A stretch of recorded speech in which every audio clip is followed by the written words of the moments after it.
Hello and welcome to a new video and the last video of my short AIDAdiva series. We're gonna take a look at the last 2 days on board, day 6 and day 7. On day 6 we have a day at sea, and on day 7 we are back in Warnemünde, where this cruise started a week ago. And here on the map you can see our route today. I also started the day at sea again a bit later. I slept a bit longer. Before heading to breakfast I went out on a promenade to check the weather, because there were quite strong winds announced and I wanted to see how bad it is, but the ship was not moving too much and the weather was much better than expected. And then I saw that there were a lot of interesting ferries around us, because we were close to Hirtshals in Denmark, very important ferry port, and I saw a super speed ferry of Color Line, the Fjord Faster of the Fjord Line, and the Stavanger or Bergensfjord of the Fjord Line that we already seen in the last videos as well. And then I went into the yacht club for a nice breakfast. And after that there was a Wheel of Fortune event where you can turn the Wheel of Fortune and you get a discount for the shops on board from 5 to 15%. Of course I was unlucky again, just like on AIDAnova I only got 5%, but it's better than nothing. So I used that 5% for shopping on board. I was waiting with the shopping because I knew that there will be this event probably on the last day at sea. In the meantime, we were sailing past Skagen, the northernmost point of Denmark, and also the point where we are going from the North Sea into the Baltic Sea. And I enjoyed that with a nice AIDA Spritz, a non-alcoholic cocktail, and I was enjoying watching the waves and the other ships here in this area where there are a lot of ships. And then I went for lunch. I decided to go to the tapas bar because I hadn't tried that one out, and it was very nice. I really enjoyed it. Remember, it's included in your cruise fare, you don't have to pay extra for it, and you get a very high quality. But also there's a very high demand, so make sure to be there maybe 10 minutes before the opening at 2 o'clock, because I was there 10 minutes before opening and I got one of the last seats. After that you will have to wait for quite a while until the first guests have left, because the demand, as I said, is very high. I then went into the Lanai bar to work on my laptop in the sun.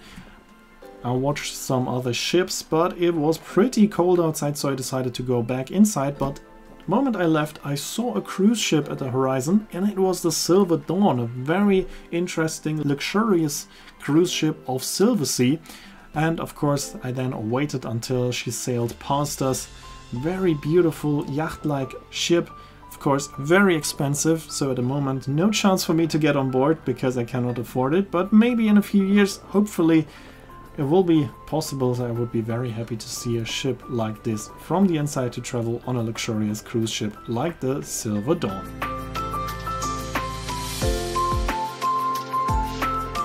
Then I went back inside in my warm cabin, because it is looking very nice, but it was only around 10 degrees and quite windy outside, so it was pretty cold.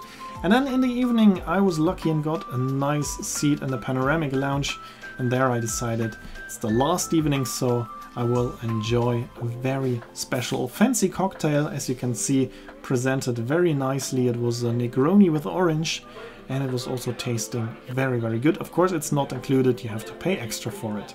Here we can see the cake of the cruise, which is presented in front of the Markt restaurant, but I'm not going to a buffet restaurant because I have a reservation in the Rossini, the fine dining restaurant on board, where you get a very nice still warm bread. There was an amuse-bouche, and then the starter was a lachs tartare followed by a paprika soup. That was also extremely nice. And also all other courses in the Rossini are extremely good. You pay 59 euros surcharge, and that's absolutely worth it. If you would get a menu like this, with quality like this, sure you would pay for sure more than 100-150 euros. So 59 euros is a very fair price, and I can highly recommend visiting the Rossini if you're on board of an AIDA ship. And then there was a special event that at least I didn't hear any announcement, but I think it was unannounced. But I saw on the app that AIDAnova is behind us, ship that I was sailing on in January, and we've just seen the videos before the AIDAdiva videos, so also brand new videos. And there was also AIDAbella coming towards us and passing us during the sunset.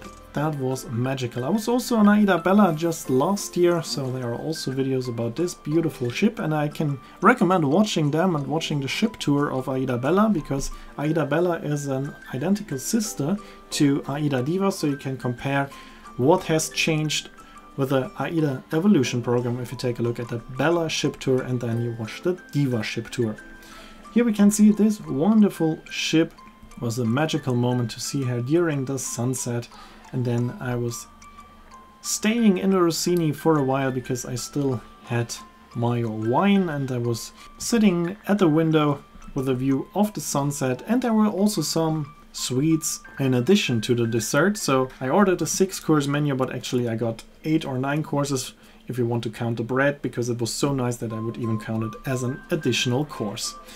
I stayed so long at the Rossini because it was so nice that I unfortunately missed the new AIDA show called Ciao Italia, but according to the reaction of the passengers, it must have been an amazing show. Passengers were very hyped and excited about the show, so it must have been pretty good. But I didn't miss the farewell speech of captain, hotel manager and entertainment manager, which is the cruise director. And what I really loved was the award handed out to the Smiling Star. The Smiling Star is a crew member that is awarded for doing something special during this cruise, and passengers can nominate crew members. And what I really loved on this cruise, the award was awarded to the 2 crew members who are in charge to prepare sun loungers every night, remove them in the night and put them back in the early morning, and cleaning the sun deck. Because those are crew members that do a very important job, but most people take it for granted what they are doing. And I love the idea that one of the passengers nominated them, and I really love that AIDA picked them to hand them the award and value their very important work. And that's a very, very nice and emotional moment. And then I went back up to the sun deck very late in the evening because we were passing the Storebeltsbrun. The Storebelts Bridge, one of the biggest suspension bridges in the world, almost 7 kilometers long, extremely impressive building.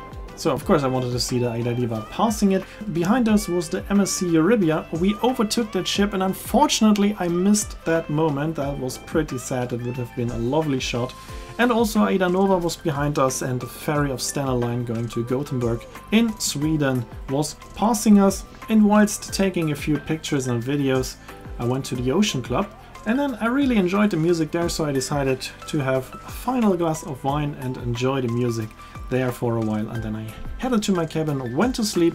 The next morning I woke up only at 8 o'clock, even though it's the disembarkation day. But I found a quite nice way to do disembarkation on AIDA ships. You can usually keep your cabin until 9 o'clock, so I'm leaving exactly at 9 o'clock, taking my hand luggage with me, and then I head for breakfast.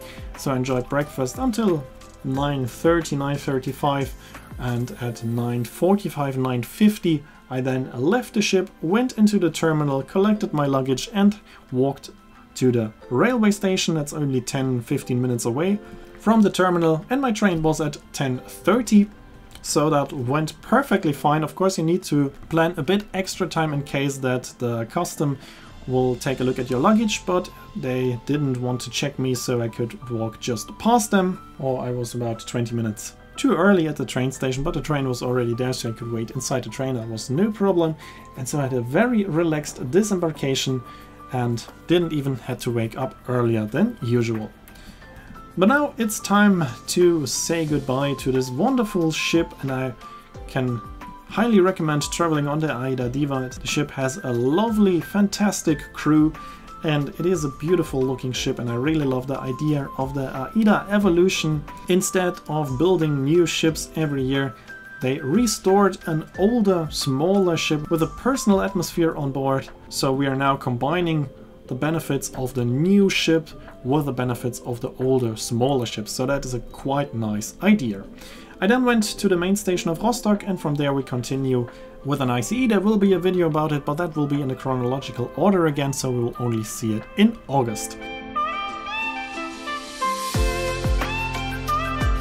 Here you can see when my next video will be uploaded and the name of the song. Thanks for watching, hope you enjoyed the video, and if you did, make sure to comment, like, subscribe or share the video link, and I hope to see you in my next video then.